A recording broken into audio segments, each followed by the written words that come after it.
Hi there, Sanibonani Mulweni. Welcome to Fix Channel. If you're new here, please subscribe before the end of the video. If returning, thank you for love and support. I appreciate you. Lana sizokhuluma ngosine first princess kaBaba Mseleku nale video le endala hayi le ayu episode 5 lo fike ne-pregnancy siyeza lapho.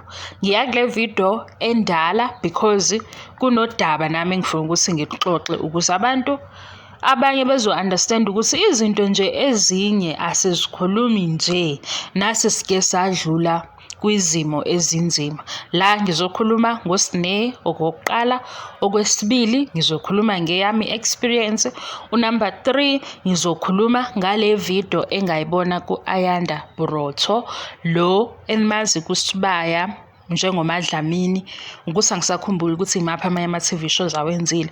Ngizoyifaka-ke le video yakhe ekugcineni engicabanga ukuthi omunye umuntu ingamsiza nokuthi futhi ngayibala le ndaba kule video kaSine ngangicabanga ukuthi mhlawumbe ikhona omunye engamsiza.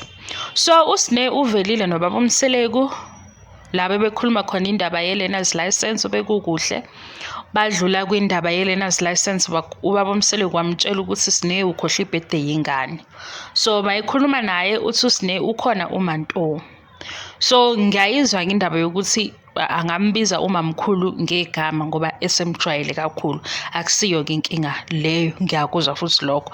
Kodwa ngesikhathi ngibuka leya episode because la uBaba Mseleku engicabanga ukuthi ubekhumbuza uSine ukuthi njalo Sine usawumzali noma umamkhulu ekusiza, zama nawe esayidini lakho. uSine wavele wayijika into wathi ingane kamamkhulu, ingane kaManto, uManto kufanele amenzele iphathi nje, kwaba kanjalo. So mangilalela ngayizwa ukuthi ayazi ayizwakali kahle lento esho uSine, izwakala ngathi nje akasamhloniphi umamkhulu. Ngingasho ukuthi zonke iy'nsuku akamhloniphi, ngichaza leya episode. Ngathola-ke angazi ukuthi ikuphi okunye engakubala, ngizobuyela kuleya video ukuze ngithole ukuthi ikuphi la engabheda khona or engenza iphutha ngize ngithole abantu abathi kimi nawe ufana noSine. Bese ngidlulela-ke kwindaba leyo ukuthi uSine kwamanye ama-season Uthando Nes'thembu kwavela ukuthi wahlukumezeka. Ekukhulumeni kwami-ke nephuzu lokuhlukumezeka ikhona le video ka-Ayanda Burotho wayechaza enye into engicabanga ukuthi abantu abanye abayazi, enye bayayazi. Ake ngikutshele-ke nasi esami story, uzwa ngami into eyenzeka kimi le. Ngangihamba eThekwini kwelinye ilokishi ngenza lento le ukuthi kwakufanele ngigibele ama-taxi kwakufanele ngigibele kawu-2. So mina nginengqondo yokuthi ngifuna ukudla amagwinya. So mangifuna ukudla amagwinya okusho ukuthi ngizowalka ngingayigibeli itaxi le yokuqala, ngigibele yesibili ngonga imali yami encane. Ngaleso sikhathi mangiwalka kulo mgwaqo abantu bayazana, abantu abahlala endaweni eyodwa kuqhamuke lo malume lo kule ndlela. So uzohlangana nami, mina angiyazi indaba yokuthi nje umuntu uyambona eseza ukuthi lo uze ngobubi or uyisilwane. Ya lo malume aze siphambane, mase seseduze angibingelele, sawubona, uyebo, umuntu omdala. Athi uyaphi? Ngithi mina ngiyogibela la ezansi. Angithi phela anginakho ukwazi ukuthi njengoba engibuza ikhona enye into engilandelayo. Kuntambama nje akakabi mnyama kakhulu. Athi lo malume uyaphi? Ngithi mina ngiyogibela ezansi. Ajike same time ame phambi kwami lo malume. Mayema phambi kwami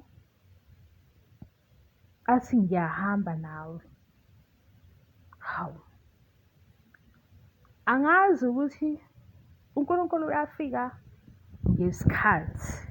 Yileyo nto mhlampe eyenza ukuthi le video le ngingakhulumi ngayo because ngiyazi ukuthi mina ngoba ngasizakala kwabanye abantu mhlampe ngingazwakala sengathi ngithi uNkulunkulu akekho because mina uNkulunkulu wafika kimi that day, waba khona wangisiza ngaleso sikhathi because angiphethe lutho, ngiphethe imali yokugibela, akunamuntu emgwaqweni. emuva la engisuke khona sekukude ukuthi ngizobaleka ngishone emuva. Phambili la ngiya khona lo muntu usuka ngakhona angazi ukuthi ikuphi okuphephile, ukuthi ngibaleke ngishone emuva, ukuthi ngibaleke ngephambili or nge-screen. Akwenzeki-ke lokho, umqondo usuhambile, ngimile engicavuna ngesandla. So athi lo malume, ngiyahamba nawe manje, siyahamba. Mangibheke emehlweni lo muntu waba yisilwane, kwenzakalani? Ngizama ukuhlehla-ke kancane ngoba yena ume phambi kwami, abone ukuthi ngiyahlehla mayibuka iy'nyawo. Athi lapho uke uthi uyabaleka, ngizokugwaza ngihambe ngiyokuphosa kule ndawo la kulungiswa khona umgwaqo, kunomgodi omkhulu, ngizokuphosa lapho and uzonuka, abantu bayokuthola lapho usuthule. Ngitshela ukuthi ingqondo yami yahamba, engikubongayo futhi ngoba ukuba ingqondo yami yayikhona mhlampe sasizona. Ngathula, kwaba nento nje ethi thula udunga, thula. Ngiyabheka emgwaqweni, abekho abantu, akuqhamuki umuntu. Kanti abantu balaphaya bahamba ngesitimela baney'ndlela zabo ey'ncane zesitimela, so babevele bengeke beze beqhamuke, lokho sengikwazi later. Manje ukuze ngiphephe angimlalele lo muntu, hhayi ngoba ngiyafuna, angimlalele lo muntu ukuze mhlampe izoba khona enye into ezokwenzeka. Ajike-ke la ngiphuma ngakhona ila yena aya ngakhona, siyahamba-ke manje ngihamba naye. And umuntu okude angeke aze, ngiyaxolisa-ke ngoba into ezohlezi yenzeka uma ngikhuluma le story. Umuntu ovelayo akazukusho ukuthi le ngane ihamba nalo malume ngoba kukhona into e-wrong.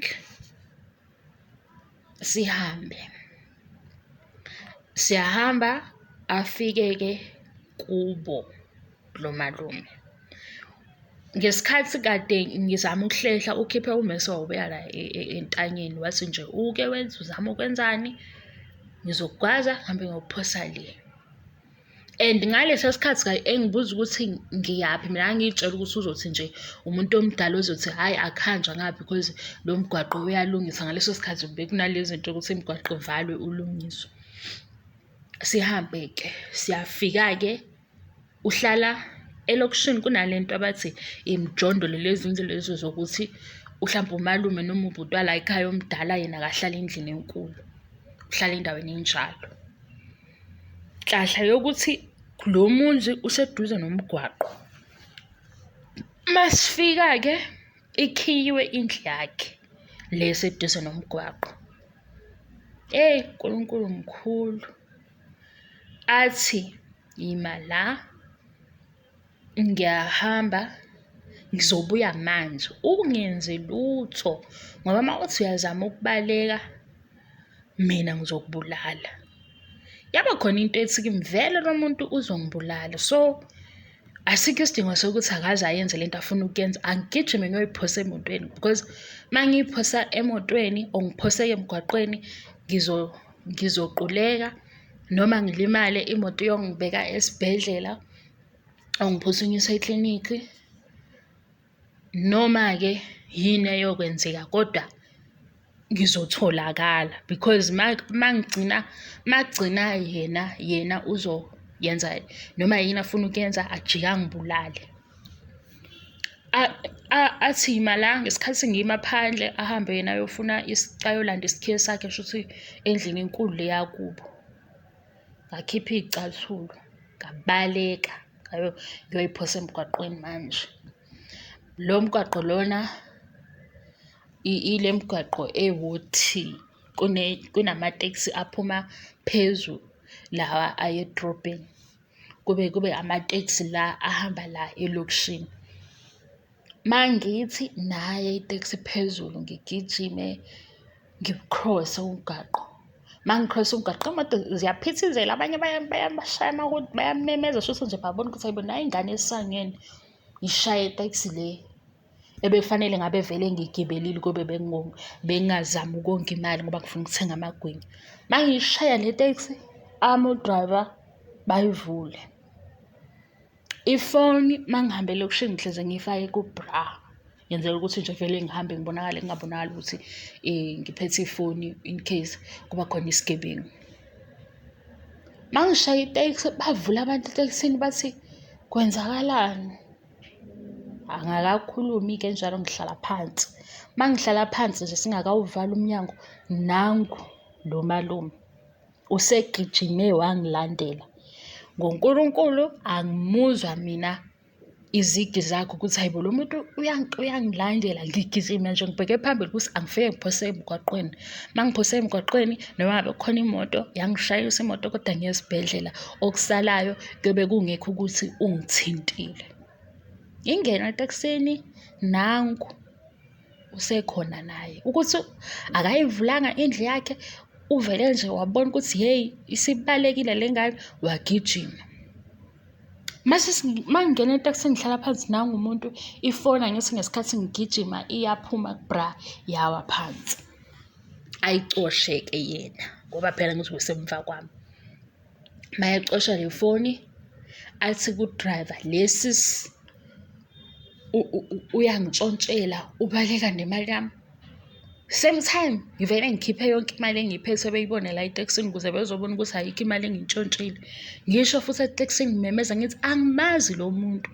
Avele u-driver ashaya imoto izulu, ashaya iteksi. So bayangibuza-ke etekisini ukuthi kwenzakalani? Ngithi mina hey ngiyogibela la phansi. Ngihlangana nalo muntu ukhipha umese ungitshela ukuthi ngihamba naye uyangithatha nje ungiyisa endlini yakhe ngoba uzofike mangibaleka uzongibulala. Ahamba ayongiphosa ngala okulungiswa khona umgwaqo. Bashaqeke abantu etekisini. Athi-ke u-driver kulungile le mali engiyiphethe angingakhokhi, uzongehlisa-ke la kufanele ukuthi ngehle khona. Ngahamba ngayo-ke sengiyogibela-ke ngale ndlela vele bengizogibela ngayo ngihambe ngendlini. Foni yami ihambile nalo sathane. Mangifika endlini shuthi lento iqale-ke manje ibuye ukuthi kanti bekwenzakalani? Into ecishe yangehlela inje. Angazi ukuthi ingqondo yami yayisayihambile futhi. Manje bakhona abanye abahlala la bengirenta ngaleso sikhathi. Nje unyaka wokuqala ngiphume esikoleni ngihlala eThekwini, unyaka wesibili bese kunyaka wesibili ya. Bekunyaka wesibili yes. Kwabe ukuthi-ke sekufanele ngixoxele labantu laba noma stand ngoba phela manje ngizosanganelwa ikhanda.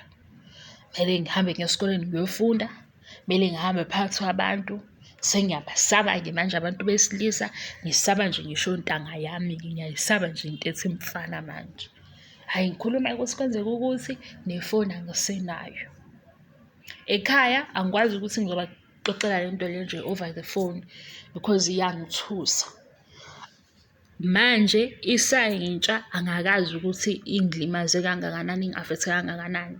Hhayi sihambe isikhathi ngibone ukuthi hayibo kwalo engithi ngiyahlekisana naye angisafuni ukuhlekisana naye ngoba nje into ethi mfana manje iyangicasula. Ngimtshela ngithi hey lalela mfethu mina nawe mina eThekwini ngazela ukuzofunda iy'ndaba zomathandana nje futhi azingeze ngisebenzele. Thank you, bye. Yini eyenza yonke lento? Yilo muntu ongisukela emgwaqweni efuna ukuthi engilimaze ngingamenzanga lutho. Bahamba isikhathi ngaba umuntu nje ocasukayo uma ngikhulunyiswa umfana uvele ukuthi angikhulumile isicathulo ngimshaye. Ngabe hayibo Nkosi yami nakhu-ke manje sengiqala ukuba nedimoni. Ngiyithandazele-ke le nto ukuthi ngizokwenzenjani. Mangiphuma endlini sengiwumuntu ome ekhishini ngibuka ukuthi bakhona abantu emgwaqweni sengiyaphuma.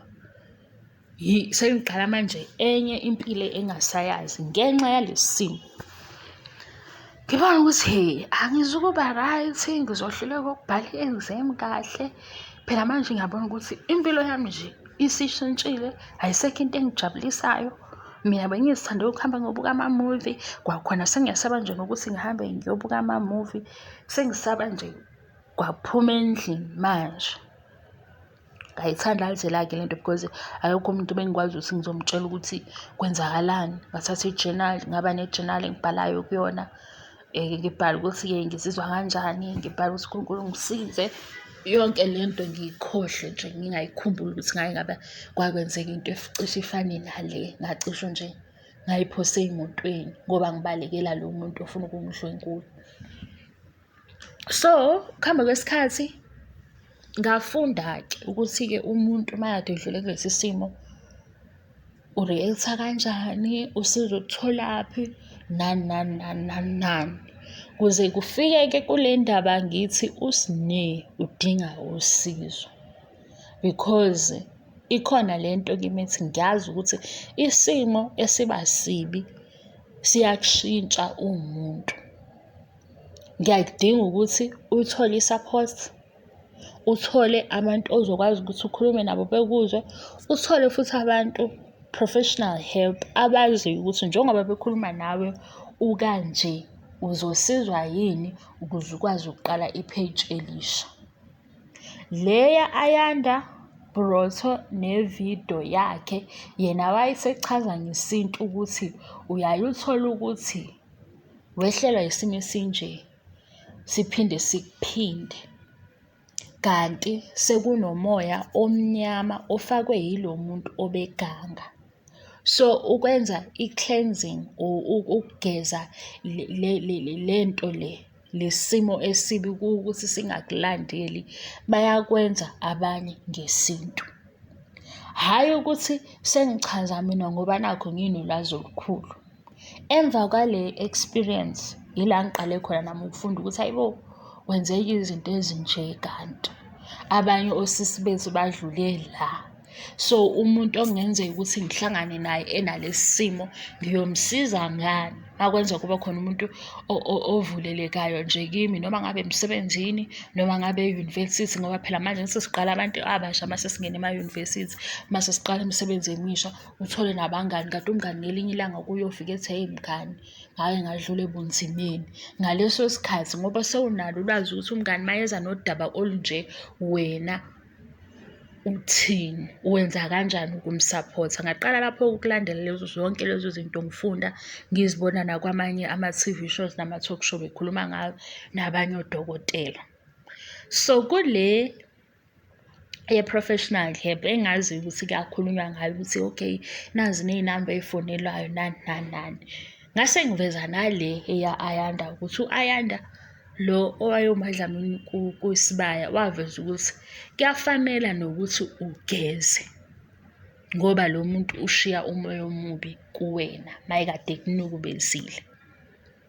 Angikazanga ukuthi kule video engenzile iyiphi part engazwangalanga kahle engathi nami uma ngibuyela-ke kuyo ngithi cha ngicela ukulungisa ukuze ngilungise lo sithi nawe ufana noS'ne, nawe uyidomoroza. Angazi ukuthi khona umuntu umthukelani because angaze ngisho leyo nto. Engikushilo ngikuthatha ekutheni ubaba uMseleku wathi uS'ne eseqeda ukumtshela le ndaba wasethi ngiya-understand ukuthi why uS'ne enje.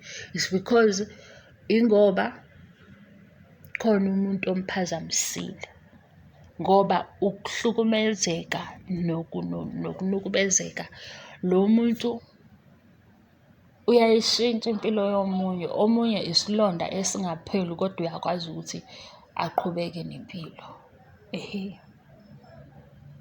Okwesibili futhi ukhona nomunye owazama ukuyenza lento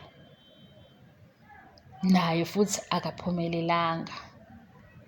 Naye futhi indaba yangolunye usuku leyo ngoba engabona kahle ukuthi shuthi ukuba umuntu wesifazane kunzima because ngaba nombuzo wokuthi ayikho into engiyenzile mina e-wrong.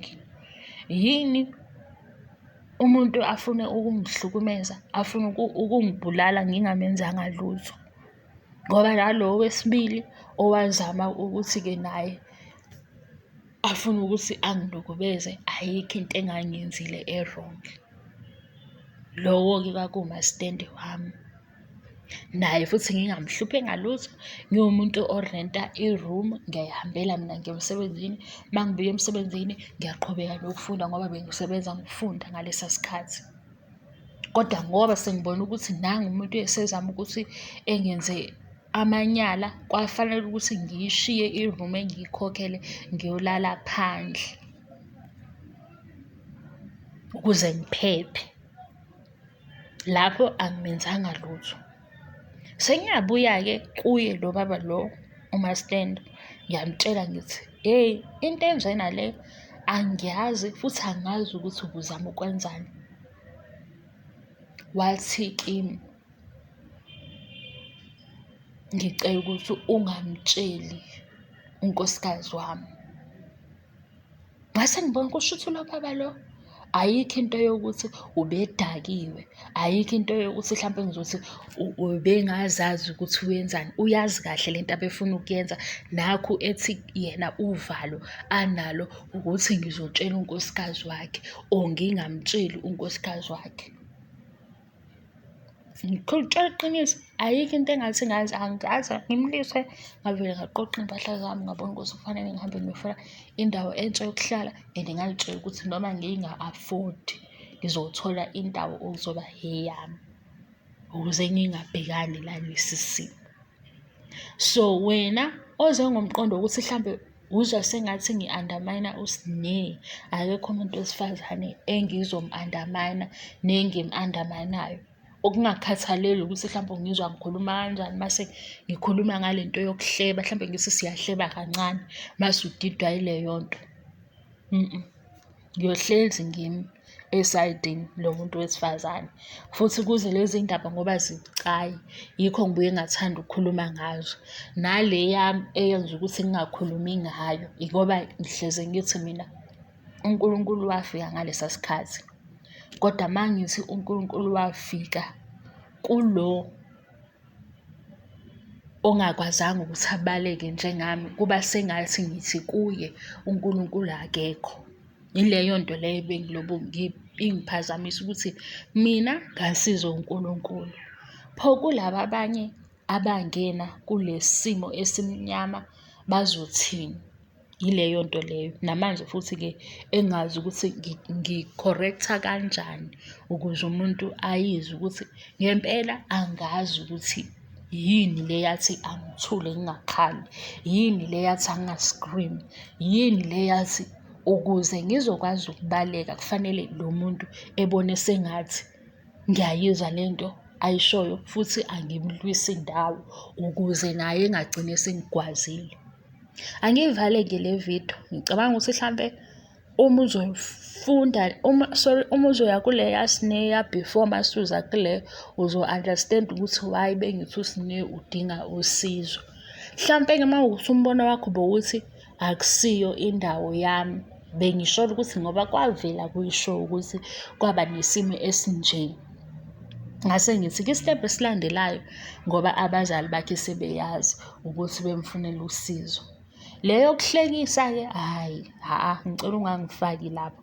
Ukuhlekisa mina ngizobe ngihlekisa ngento ehlekisayo evele kwi-show, hhayi ukuthi sengihlekisa ngesimo somuntu. Soze ngayenza leyo nto. Ngicela ukunishiya-ke kule video. Angisazi noma ngisakhuluma ngiyazwakala yini noma sengishumayela kakhulu. Thank you so much for your love and support. I love you and appreciate you. Bye-bye. I'm really going to try for this video not to be too long. I just hope I'll be able to capture everything, and I hope I'm going to be able to remember everything. So yesterday I posted a video on a lady who was talking about ukhohlakala kwethu esabantu besifazane, ingakho umuntu wesilisa ngeke nje asavuke nje bese yakuphohloza sangizwenze lutho wena. And I know that many people I probably think this is associated with ukudlisa amadoda. I'm not going to speak on ukudlisa amadoda. Angaze ngidlise yami, angaze ngidlise indoda, so angazi ukuthi kwenzakalani. And that's not what I want to talk about. I think I have kind of summarized my sentiments on what Umama is sharing in my caption from the video that I posted yesterday. But what I wanted to share today is something that is a message that I wanted to share and remembered as I was reading some of the comments. And I'm sorry I didn't respond to all the comments or read all the comments, but there were some that I did engage with. And this comment was from somebody who was saying that we need to further interrogate what Umama is saying, because some of it is not true, but some of it is also true. Okay. And like I said, I'm not going to engage the content of the video and what she was trying to say. If she has something to say, she just needs to say it for what it is. Pelele lapho. What I do want to engage is, like I said, based on this comment, ukuthi abantu vele abamane nje bavumbuke noma umuntu avuke noma aqatha esihlahleni usumthola ukuthi useyisilwane. Ayikho umuntu ozalwa eyisilwane. And I think utata Babu Nelson Mandela captured it very beautifully in a quote where he says that no one is born hating another human being. If people can be taught to hate, people can be taught to love. And I think that kind of summarizes the essence of that journey of becoming, that we are not born what we are, but that we journey to become who we become and manifest and show up as in the world, based on our experiences with the world, based on every word that's ever been spoken to us, negative or positive, based on pain, trauma that we've experienced, but also based on love that we have experienced. We are a total sum of every experience that we've ever encountered in our lives. No one is born an abuser. Kodwa, there is a part of me that wants to challenge that notion yokuthi no one is born an abuser, because that is actually the essence of my message today. Bakhona abantu abazalwayo bema abusers. Ukhona umuntu ozalwa eyisigebengu. Ukhona umuntu ozalwa enenhliziyo embi. Ukhona umuntu ozalwa umthakathi. That is my perception, this is my reality, this is my truth. Bakhona ngoba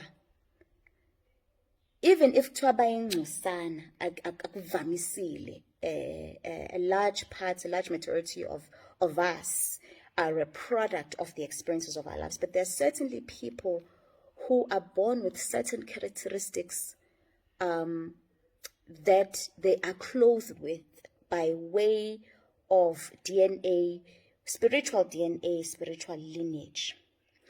Kukhona imimoya evukayo kithina ngesimo somuntu thizeni owayeyinto ethize, bese kuvuka ngathi. Kunemimoya in our families ethi mangabe ingageziwe ibise iyaz replenisha through new birth. Ngiyaphi nalento engifuna ukuyisho? Ngiya ekutheni there are things our daughters, our sons will not necessarily become because they've observed from us. Just because you come from a home where you've witnessed your mother being beaten does not necessarily always mean, even though we know that chances are that it may end up that way, but it doesn't always mean that you will end up in an abusive relationship or marriage yourself, because that is what you've learned. But ukhona ukuthi kunabantu besifazane who've never experienced abuse in their lives or have adopted abuse from their upbringing, yet they still end up in abusive marriages or relationships. Ngokwami ngesayanda kunezinto ezivukayo kuthina eziba umoya ohamba nathi ngoba asihlanziwe kuthina. Isintu sikhuluma ngento ekuthiwa umkhokha. Isintu sikhuluma ngento ekuthiwa umkhokha. I cannot explain it in English. I do not know what it is in English.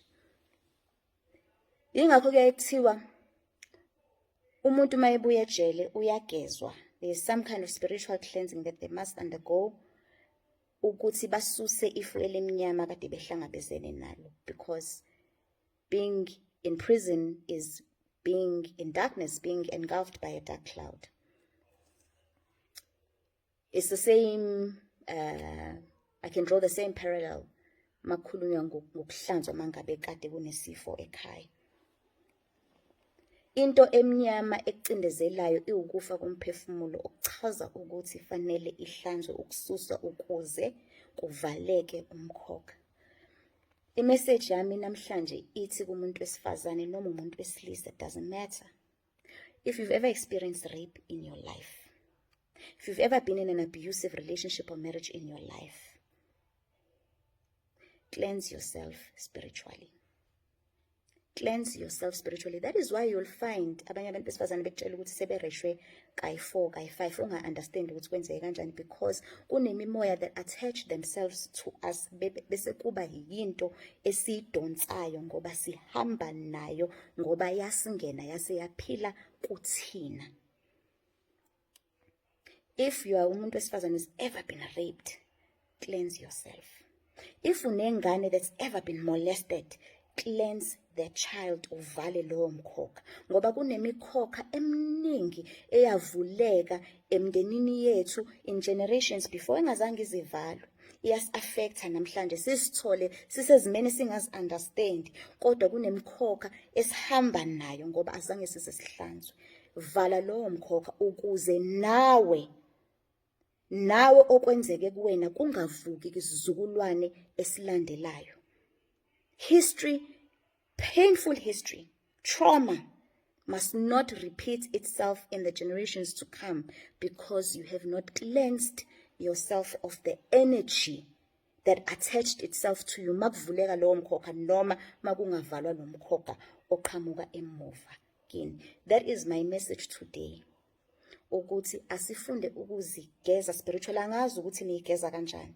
Ngiyazi mina ukuthi ngigeza kanjani. Whatever works for you. Anginazi ukuthi ngigeza kanjani. But fanele sifunde ukuzihlanza spiritually so that we do not replenish dark clouds ezizovuka esizukulwaneni esizayo ngoba thina singazange size sihlanze, so that we do not find ourselves repeating or having certain things happen to us repeatedly because kunemimoya that latched onto us mangabe kuvuleka lo mkhokha. That is my message for you today. By the way, I do touch on the subject in my next book. I do touch on the subject in my next book. I do elaborate on the subject a little bit further in the next book. But really, the message that I wanted to send out today to you was that of cleansing ourselves spiritually if we've ever been engulfed by a dark cloud, because into umoya omubi osicindezelayo iza ngokuzosibulala. So makuye kwafa umoya fanele suhlanze loyo moya omubi osicindezelile, sususe kuthina ukuze singayitholi futhi siphinde sihamba endleleni efanayo.